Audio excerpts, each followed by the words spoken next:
बहू। किशोरी लाल जी के बेटे राघव की शादी की बात जगह जगह चल रही थी, लेकिन किशोरी लाल जी को कोई लड़की पसंद ही नहीं आती थी। और उसकी एक ही वजह थी, किशोरी लाल जी का लालची होना।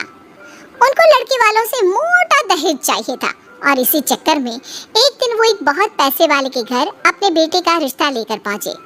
उस आदमी का नाम था ओम प्रकाश।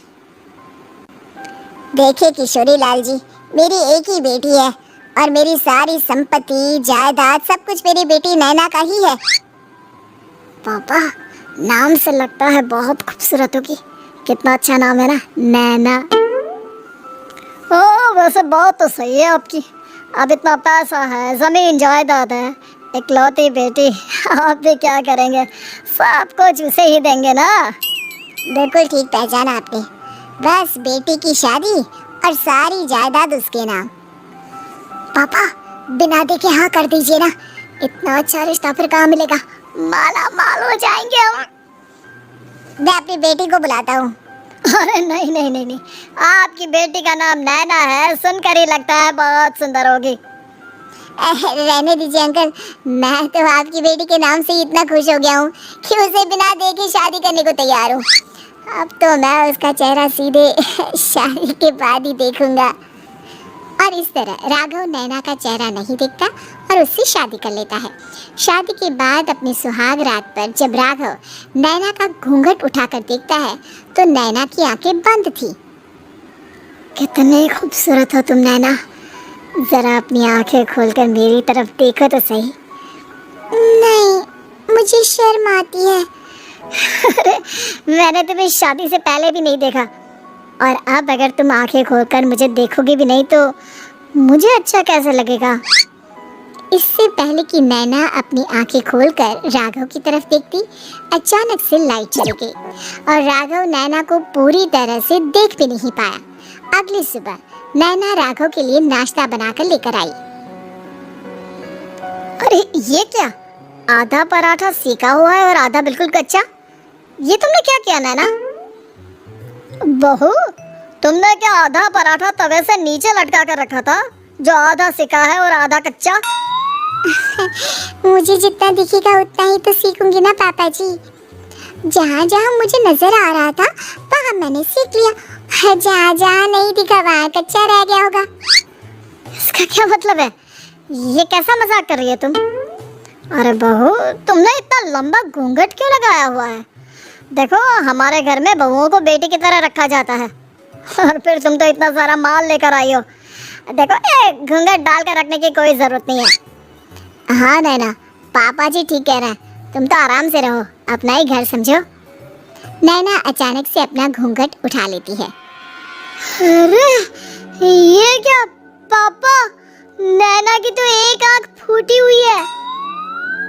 नाम से नैना, लेकिन ये तो कानी बहू निकली। मेरे साथ धोखा हुआ है, धोखा। बिना दिखाए अपनी कानी लड़की मेरे संग ब्याह दी। मुझे कानी बीवी नहीं चाहिए। मुझे अभी ओम प्रकाश जी से बात करनी पड़ेगी। आखिर उन्होंने मेरे साथ ऐसा किया क्यों? अरे, आप लोगों ने ही तो पापा से कहा था कि आप लोग शादी से पहले मुझे देखना नहीं चाहते। अब मेरे पापा पर क्यों इल्जाम लगा रहे हैं? अरे लेकिन उन्हें बताना तो चाहिए था ना कि तुम कानी हो, एक आंख से तुम्हें दिखाई नहीं देता। किशोरी लाल और राघव नाराज होकर ओम प्रकाश को अपने घर बुलाते हैं। पापा जी, ये आपने क्या किया? शादी से पहले बताया क्यों नहीं कि नैना की आंखों में परेशानी है? अरे, आप ही ने तो लड़की देखने से मना कर दिया था। और लेकिन आप बता तो सकते थे।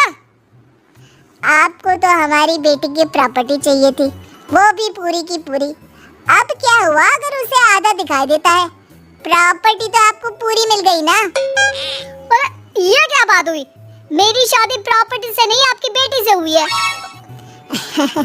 अब ये तो पहले सोचना चाहिए था, तब तो मेरी प्रॉपर्टी देखकर तुम्हारी जुबान लप-लपा रही थी। लेकिन मैं कानी लड़की को अपनी बीवी बनाकर नहीं रख सकता। पापा, कुछ करिए ना आप। हाँ, करता हूँ। अब देखिए ओम प्रकाश जी, आप हमारे साथ ऐसा नहीं कर सकते। और तुम देखो, अगर तुमने मेरी बेटी से शादी तोड़ी ना, तो जो भी प्रॉपर्टी मैंने तुम्हें दी है वो तो पूरी की पूरी वापस ले ही लूंगा, और आधी प्रॉपर्टी तुम्हारी भी लूंगा। अरे मेरी आधी प्रॉपर्टी भला क्यों लेंगे आप? इसलिए क्योंकि मेरी बेटी को आधा नजर आता है और उसकी नजर अभी तक तुम्हारी आधी जायदाद पर ही पड़ी है। अब तुम उसे घर से निकालोगे तो कुछ तो लेकर जाएगी ना। और अगर हम आपकी बेटी को अपने घर की बहू बनाकर रखे तो? तो तुम्हारी पूरी प्रॉपर्टी तुम्हारी ही रहेगी, और जो मैंने तुम्हें दिया है ना, उसमें से बस मैं आधा लेकर जाऊंगा। अरे लेकिन अब आप अपनी दी हुई प्रॉपर्टी में से आधी वापस क्यों लेकर जाएंगे? अगर मैं आपकी बेटी को अपनी पत्नी बनाकर रखने को तैयार हूँ तो? इसलिए ताकि भविष्य में अगर तुम मेरी बेटी को धोखा दो तो उसके पास कुछ तो रहे जो पति का हो। वैसे मेरे पास तो बहुत कुछ है, लेकिन अपने पति की कोई निशानी तो उसके पास होनी चाहिए ना। अब अगर तुमने मेरी बेटी को कहानी कहा तो तुम्हें प्रॉपर्टी भी कहानी ही मिलेगी, पूरी नहीं। जमाए राजा। किशोरी लाल और राघव समझ चुके थे कि वो बुरी तरह फंस चुके हैं और अब उनके पास वहां से निकलने का कोई चारा नहीं है। अब समझ में आया ना, लालच बुरी बला होती है। एक तो तुम्हें प्रॉपर्टी मिली, ऊपर से बीवी मिली, उसमें तुम्हें नखरे भी दिखाने हैं। आए बड़ी, चुपचाप बैठो तुम। कुछ दिनों के बाद नैना राघव की कार लेकर बाजार घूमने निकलती है और जब कार लेकर वापस आती है, ये क्या? एक तरफ से मेरी गाड़ी पूरी खराब हो चुकी है। लगता है तुमने मेरी गाड़ी को किसी दूसरी गाड़ी के साथ एक्सीडेंट किया है।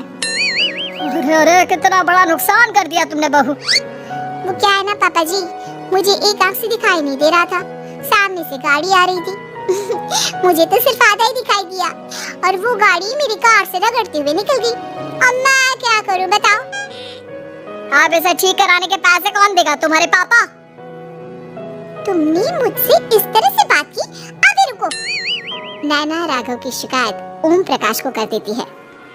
देखो राघव, अब जो मेरी आधी प्रॉपर्टी तुम्हारे पास थी ना, उसमें से आधी और मैं लेकर जाऊंगा, क्योंकि तुमने मेरी बेटी को डांटा। अरे नहीं पापा जी, गलती हो गई, माफ कर दो। गलती की तो कोई गुंजाइश ही नहीं। अगली बार मेरी बेटी को डांटा तो बची हुई आधी में से आधी और ले जाऊंगा। लालच के चक्कर में हम दोनों ने बहुत बड़ी गलती कर दी बेटा। एक तो तुम्हें कानी बहू मिली और ऊपर से जो माल मिला वो भी काना। इस तरह राघव की हर एक गलती पर ओम प्रकाश उसकी प्रॉपर्टी का आधा आधा हिस्सा लेकर अपना सारा माल वापस ले गया और राघव को कानी बीवी से काम चलाना पड़ा। भाई लालच वाकई में बुरी बला है।